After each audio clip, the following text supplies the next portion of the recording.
แต่เพิ่นมาซีมใส่หูนี่เบิ้งให้แดวใส่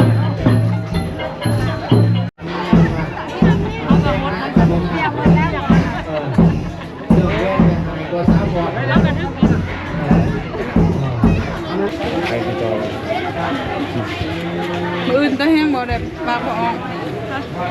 อื่นสบายดีเนาะสบายดีคนเนาะตอนนี้แอดสิพาคนมาเฮ็ดบุญเนาะเทลาพิเศษหดส่งอุปสมบทและบรรพชาฮีวัดบานายาวเนาะ บุญเทลาพิเศษหดส่งพระอาจารย์ปอทอใส่ยวงปองคิ้วเนาะและอุปสมบทบวชพระบรรพชาเนาะสามเณรบวชจัวล่ะสาวพุทธทำบริสุทธิ์ทางไลน์เนาะไปติดตามกันกันเนาะตอนนี้เริ่มที่หดส่งแล้วเนาะเอาไปติดตามบรรยากาศในวัดนำกันเลยบ้างผู้คนกำลังมาไล่คณะมันนี่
สาธุภิกขาสัมพุทธันติภิกขัมภายังคิปามันตาลาทาเปสิปาลิตังตัมปนามาเหม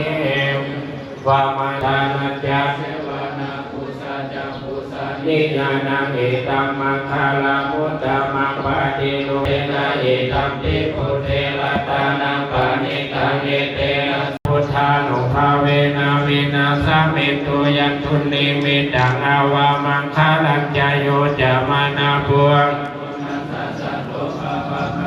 ตุสุปินังอากันตังธรรมานุภาเวนะวินาสมิตุยันทุนิมิตังอาวามังคาลัญจโยสักกุณัสสะโทปะปะคาโหตุสุปินัง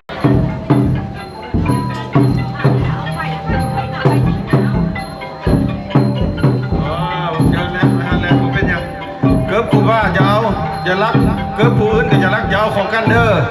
เกิดผู้ใดอยู่ทางใดก็ให้อยู่คือเก่าเด้อทำอาวุธบาทานอย่าสู้เอาของกันเด้อเพราะว่าอาจารย์นี่ยังเป็นห่วงเกิดอยู่เพิ่นสื่อ400,000 คลิปพุ่นน่ะแต่เพิ่นมาซีมใส่หูนี่เบิ่งให้แดวใส่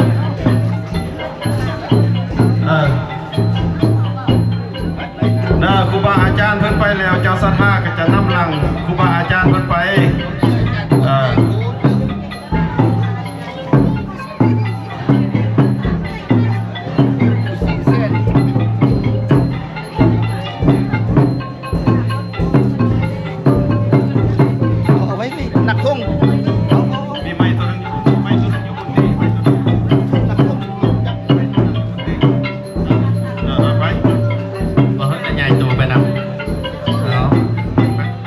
ที่สนิทเลย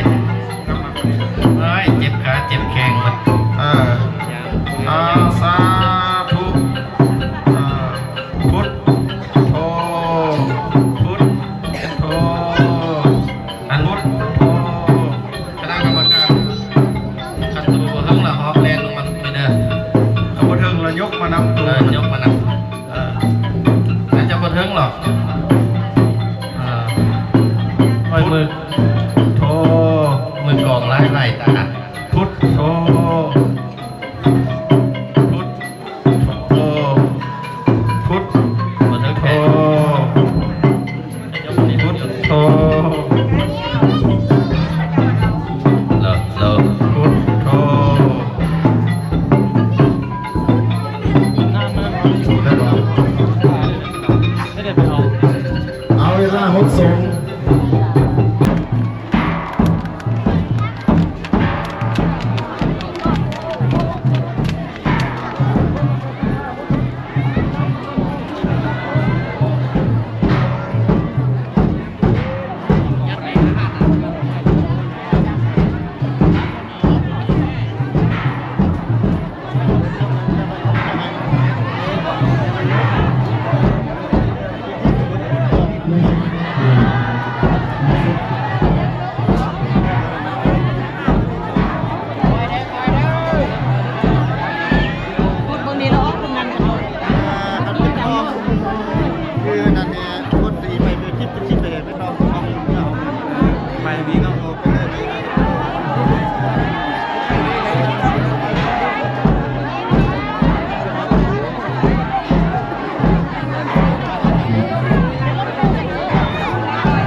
กอะไรเนาะ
มันเย็บเนี่ยเอาหมวกออกซะเอาหมวกออกคันเนี่ยให้มันเย็บมัน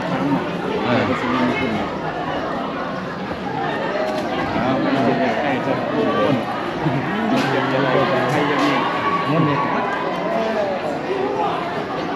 เย็บบอกคำเย็บรถเย็บเป็นเฮีย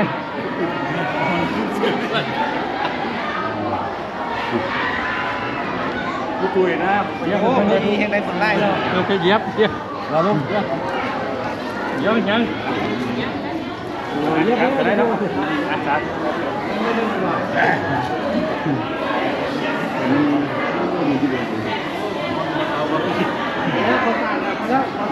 คนที่นั่งอยู่คนละคนละผู้ที่เล่นมีความกว่าวิไลกรอินสุวงศ์และนางสุขาวรสมสวรรค์รับคำ1 บาท2 บาทรับเงิน2 บาทพร้อมด้วยกองวัดหางกองกองอัฐะ3 กองและทางประธานบัวพุ่งสุขเอาสักทีส่วนสากร1 สลึง6 การสอนเพชรจันส้มรวมกันอีกสอนเพชรจันส้มนางฟันจันส้ม5 หุ่น5 ลับกองอัฐะ2 กองราคาทานกุ้งทองมันโนลักนางสุธีลักคำเน5 หุ่นรับอัน2รับเงิน1กองอัฐะ1ทานแสงเพชรยังทุกอาจารย์รับเงิน3 ล้านทานคนเลิก นางมณี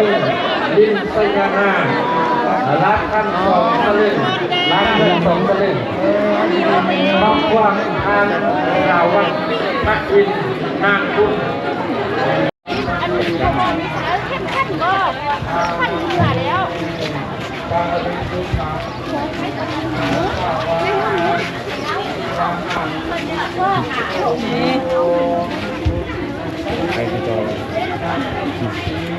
มืออื่นก็แห้งบ่ได้ปลาบ่ออกมืออื่นก็แห้งปลาบ่ออก เย่อยู่วันก่อนก็ได้ไป จิตซี่เด้อ ยิ้มได้ยิ้มแย้มขายน้ำมันยิ้มได้ คนจิตซี่